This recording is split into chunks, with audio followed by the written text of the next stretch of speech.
मित्रों नमस्कार। गीता ज्ञान की इस यात्रा में बने हुए आप सभी सहयात्रियों का मैं अनादि दुबे वंदन करता हूँ, अभिनंदन करता हूँ। तो आज मैं गीता ज्ञान का 14वां अंक लेकर आपके सामने उपस्थित हुआ हूँ। पिछले अंक में हम चर्चा कर रहे थे इंद्रिय निग्रह की। तो हमने देखा था कि भगवान ने कहा था कि जो लोग अपनी इंद्रियों को वश में कर लेते हैं, जो व्यक्ति अपनी इंद्रियों को वश में कर लेते हैं, विषयों का रस लेते हुए भी उसमें उनकी आसक्ति नहीं होती। वो अपने आप को विषयों से अलग रखने में समर्थ रहते हैं। लेकिन यह अवस्था बहुत ही अभ्यास के बाद आती है। तो इसके बाद भगवान कहते हैं, प्रसादे सर्व दुखानां हानिरस्योपजायते प्रसन्न चेतसो ह्याशु बुद्धिः पर्यवतिष्ठते। अंतःकरण की प्रसन्नता होने पर इसके संपूर्ण दुखों का अभाव हो जाता है। कर्मयोगी की बुद्धि शीघ्र ही सब ओर से हटकर एक परमात्मा में ही भली भांति स्थिर हो जाती है। तो मित्रों, भगवान ने यह कहा था कि जिनकी विषयों में आसक्ति नहीं है, उनकी इंद्रियां विषयों में विचरण करते हुए भी उसमें लिप्त नहीं होती और अंतोगत्वा वो अंतःकरण की प्रसन्नता को प्राप्त होते हैं। तो भगवान इस श्लोक में भी उसी प्रकरण को आगे बढ़ा रहे हैं। भगवान कहते हैं कि जब अंतःकरण प्रसन्न हो जाता है, तो मित्रों अंतःकरण प्रसन्न कैसे होता है? अंतःकरण की प्रसन्नता के लिए तो जो आवश्यक मापदंड हैं वो ये हैं कि मन में कोई किसी भी प्रकार का राग द्वेष ना रहे, किसी के प्रति कोई वैमनस्यता ना रहे, कोई लालच ना रहे, कोई कामना ना रहे, तभी अंतःकरण में प्रसन्नता आती है। और इस प्रकार की अंतःकरण की प्रसन्नता केवल निष्काम कर्मयोगी के अंतर में ही वास करती है। तो ऐसी स्थिति को प्राप्त हुआ कर्मयोगी शीघ्र ही अपना ध्यान सब ओर से हटाकर अपनी बुद्धि को परम परमात्मा में स्थित करने में समर्थ हो जाता है। फिर आगे भगवान कहते हैं, नास्ति बुद्धिर्युक्तस्य न चायुक्तस्य भावना न चाभावयतः शांति रसान्तस्य कुतः सुखम। अर्थात न जीते हुए मन और इंद्रियों वाले पुरुष में निश्चयात्मिका बुद्धि नहीं होती और उस आयुक्त मनुष्य के अंतःकरण में भावना भी नहीं होती तथा भावनाहीन मनुष्य को शांति नहीं मिलती और शांति रहित मनुष्य को सुख कैसे मिल सकता है? तो जिनकी इंद्रियां जीती हुई नहीं हैं, जो इंद्रियों के वश में हैं, जिनको इंद्रियां ही लीड करती हैं, जो इंद्रियों के वश में हुए ही इधर से उधर भटकते रहते हैं, उनके मन में भावना नहीं होती। क्या भावना नहीं होती? उनके मन में ये भावना नहीं होती कि मुझे अपना कर्तव्य कर्म करना है, फल की इच्छा, कामना इत्यादि का त्याग करना है। ऐसी भावना उनके मन में नहीं होती। तो उनका मन कामनाओं के चक्कर में पड़ा हुआ हमेशा ही अशांत रहता है। और जिनका मन ही अशांत है, उनको कभी भी शांति नहीं मिल सकती। तो शांति एक मानसिक अवस्था है मित्रों। शांति एक बहुत ही गरीब आदमी शांति से रह सकता है, जिसका अंतःकरण शांत है, और एक बहुत ही अमीर इंसान हर वक्त अशांत रह सकता है। और हम ये समझते हैं कि जिसके पास धन संपत्ति है वो सुखी है, परंतु ऐसा बिल्कुल नहीं है। सुखों का संबंध अंतःकरण की शांति से है।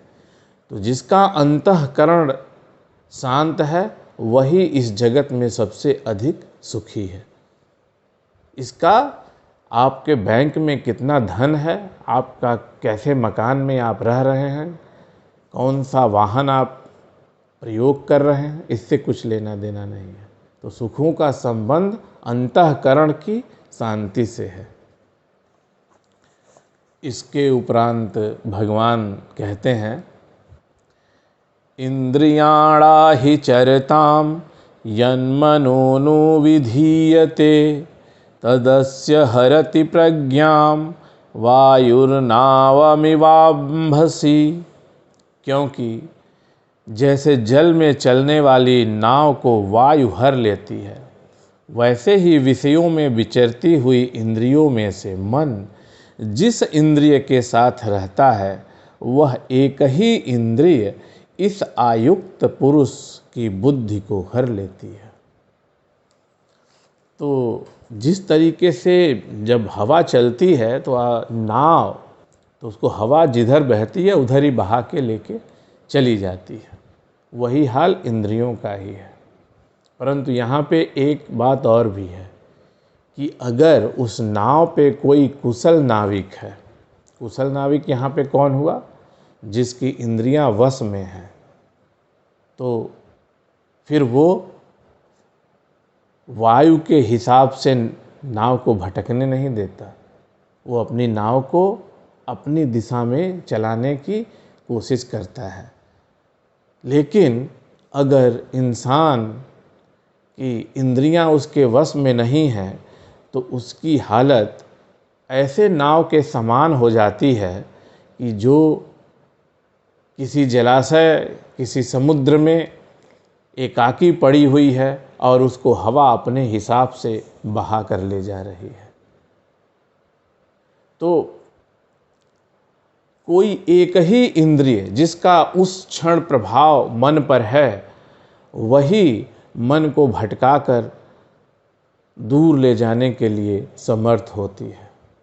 तो आपने जो कहावत एक सुनी होगी, आए थे हरिभजन को ओटन लगे कपास। तो ऐसे लोग अक्सर अपने लक्ष्यों को भूल जाते हैं और इंद्रियों के वश में होकर दूसरे कामों में लगे रहते हैं, क्योंकि इंद्रियों का काम ही है हमें मोह माया में भटका कर रखना। इसके उपरांत भगवान कहते हैं, तस्मादस्य महाबाहो निगृहीतानि सर्वशः इंद्रियाणीन्द्रियार्थेभ्य अस्तस्य प्रज्ञा प्रतिष्ठिता। इसलिए हे महाबाहो, जिस पुरुष की इंद्रियों के विषयों से सब प्रकार निग्रह की हुई हैं, उसी की बुद्धि स्थिर है। तो भगवान यहाँ पे अपने अभी तक की कही हुई बातों को अंडरलाइन कर रहे हैं, उनको रेखांकित कर रहे हैं और कहते हैं कि जिन लोगों की इंद्रियां उनके वश में हैं, वही स्थिर बुद्धि हैं, उन्हीं लोगों की बुद्धि स्थिर है।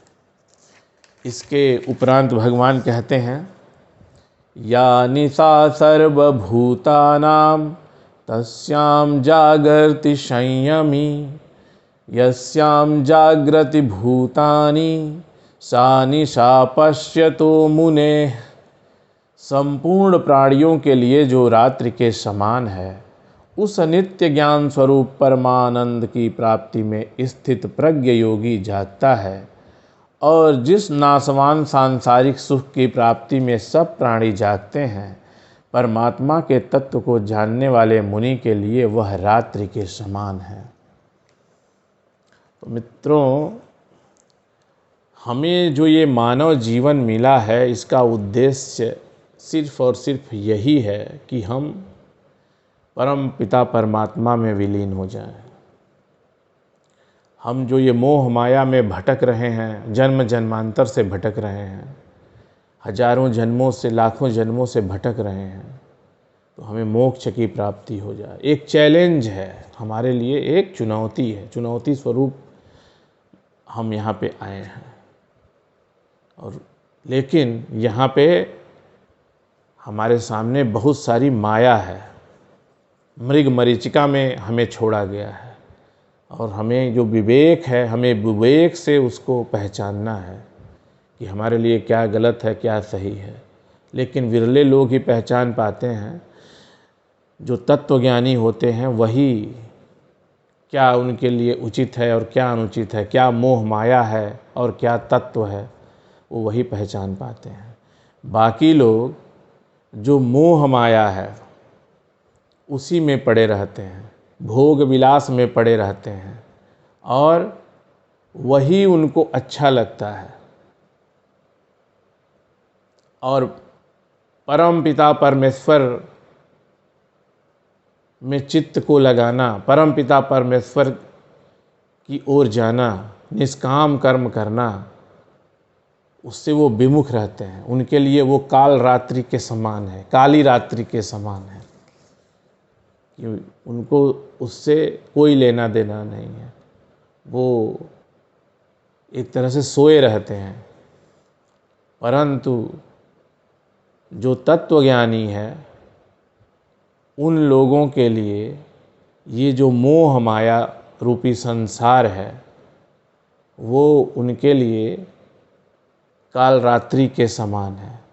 और परम पिता परमेश्वर की जो भक्ति है, जो निष्काम कर्म है, वो उसी की तरफ उन्मुख रहते हैं और उसी दिशा में कार्य करते रहते हैं। तो मित्रों, यहाँ जो श्लोक अभी उद्धृत किए जा रहे हैं, तो भगवान इसमें कर्म योग को ज्ञान के साथ जोड़ रहे हैं। इंद्रियों को वश में करना, और इंद्रियों को वश में करने के उपरांत भी, जब इंद्रियां हमने वश में कर ली, उसके उपरांत भी इंद्रियों विषयों में विचरण करते हुए भी उसमें लिप्त नहीं होना, यही एक कुशल तत्वज्ञानी की पहचान है, यही उसकी कुशलता है। तो ये बुद्धि का काम है। हमें अपनी बुद्धि को विकसित करना है, हमें अपने विवेक को जागृत करना है। पुनः भगवान कहते हैं, अपूर्यमाणमचल प्रतिष्ठम समुद्रमापः प्रविशन्ति यद्वत् तद्वत् कामायं प्रविशन्ति सर्वे स शान्तिमाप्नोति न काम कामी। जैसे नाना नदियों के जल सब ओर से परिपूर्ण अचल प्रतिष्ठा वाले समुद्र में उसको विचलित न करते हुए ही समा जाते हैं, वैसे ही सब भोग जिस स्थित प्रज्ञ पुरुष में किसी प्रकार का विकार उत्पन्न किए बिना ही समा जाते हैं, वही पुरुष परम शांति को प्राप्त होता है, भोगों को चाहने वाला नहीं। तो भगवान ने यहाँ पे बहुत ही अच्छा एग्जाम्पल दिया है। जैसे कि हम एक कहावत कहते हैं ना, अधजल गगरी छलकत जाए। तो होता क्या है कि आपने देखा होगा, जब बारिश का मौसम आता है तो छोटी छोटी जो सबसे छोटा तालाब होता है, उसमें सबसे अधिक बाढ़ आती है। फिर उसके बाद नदियों में बाढ़ आ जाती है। जो नदियों का अस्तित्व गर्मी में दिखता नहीं है, वो समुद्र बन जाती हैं बरसात के मौसम में, वो संभाल ही नहीं पाती। तो भोग विलास वाले में लिप्त आदमी, इंसान का भी कुछ ऐसा ही हाल होता है।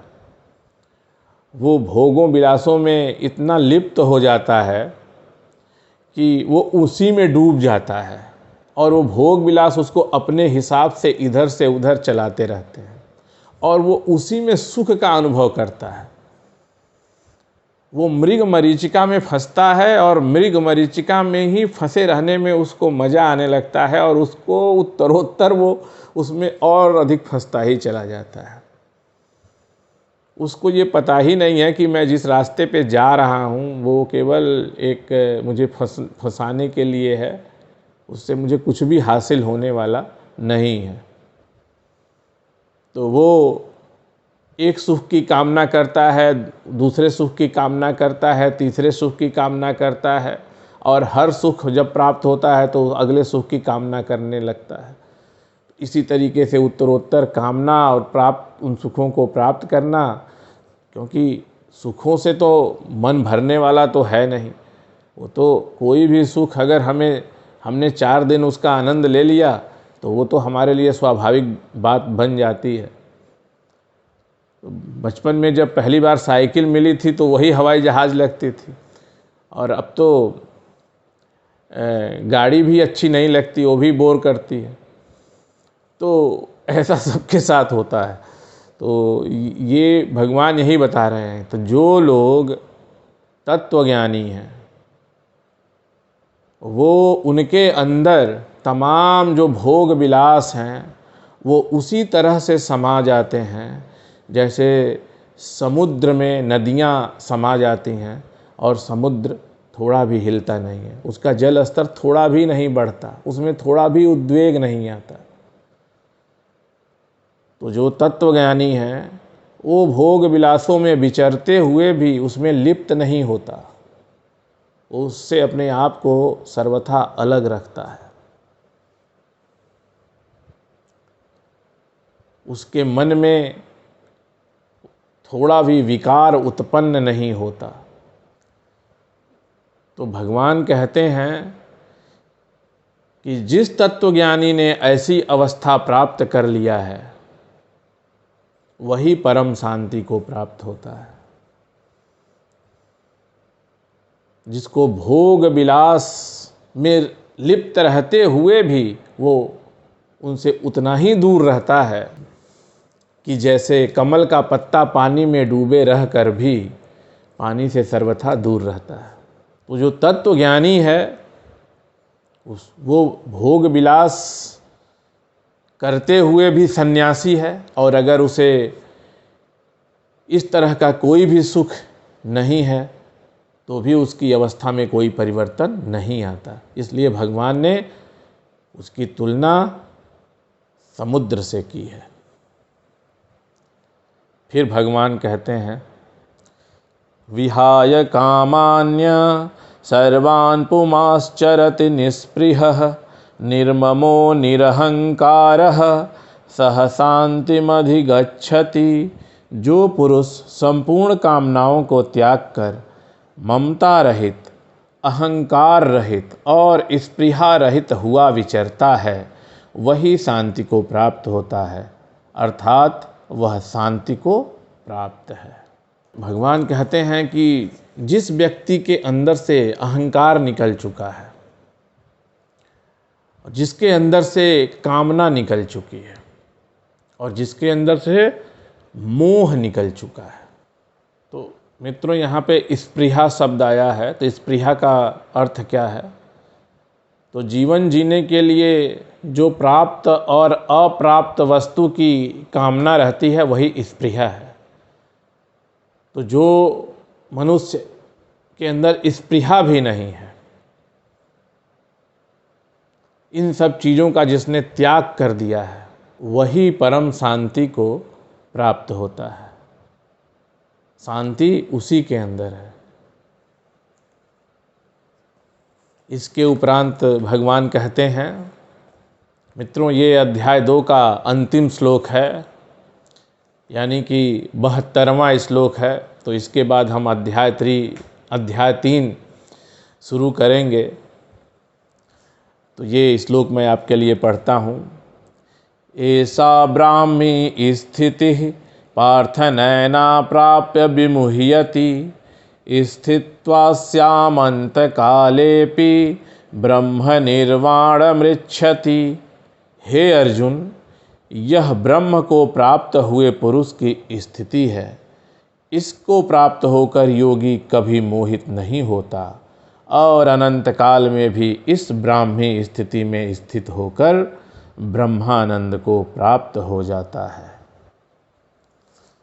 तो भगवान कहते हैं जो उपरोक्त हमने अभी जो वर्णन किया है, जो वो गुण होते हैं, वो किनके गुण हैं? वह ब्रह्म में प्राप्त हुए पुरुष की स्थिति है। जब मनुष्य ऐसी स्थिति को प्राप्त हो जाता है तो वह पुनः मोह माया में नहीं फंसता और वह मोक्ष को प्राप्त हो जाता है, परम परमात्मा में विलीन हो जाता है और परम शांति को प्राप्त होता है। तो मित्रों, यहाँ पे दूसरा अध्याय समाप्त होता है। तो भगवान ने कितने अच्छे तरीके से पहले कर्म योग समझाया और फिर ज्ञान योग बताया। तो अब हम आगे चर्चा शुरू करेंगे अध्याय 3 की। तो आज के अंक में बस इतना ही। बहुत जल्दी ही आपसे पुनः भेंट होगी। अगर आपने अभी तक इस चैनल को सब्सक्राइब नहीं किया है तो सब्सक्राइब कर दीजिए। अगर आपको यह वीडियो अच्छा लगता है तो आप अपने शुभचिंतकों और मित्रों से शेयर कीजिए और कमेंट करके बताइए कि इसमें और क्या सुधार किए जा सकते हैं। और अगर कोई प्रश्न पूछना है तो भी आपका स्वागत है। तो मुझे आज्ञा दीजिए। धन्यवाद।